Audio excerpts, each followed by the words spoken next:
केंद्र की मोदी सरकार के दूसरे कार्यकाल के 2 साल पूर्ण होने पर उनकी देश विरोधी नीतियों के खिलाफ सिरोही से विधायक संयम लोढ़ा रविवार को अकेले धरने पर बैठे। सांकेतिक धरने पर बैठे विधायक लोढ़ा ने नैतिकता के आधार पर विफलता को स्वीकार करते हुए पीएम मोदी से त्यागपत्र देने की मांग की।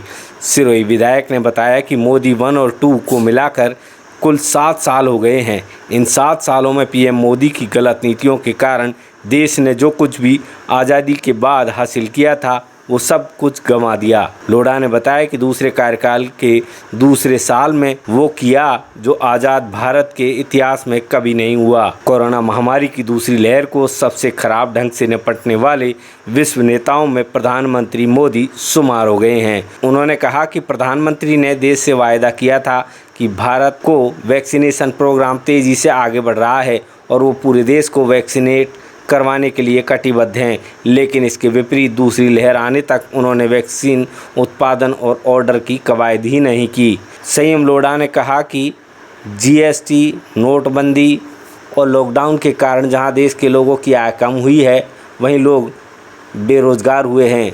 इस पर भी मोदी सरकार ने पेट्रोल डीजल पर सेंट्रल एक्साइज बढ़ाकर, कोरोना जैसी बीमारी में लाइफ सेविंग ड्रग्स पर टैक्स लगाकर और महंगाई की मार करके भारत के लोगों का स्वाभिमान के साथ अपनी न्यूनतम ज़रूरतों को पूरा करने से भी महरूम कर दिया है।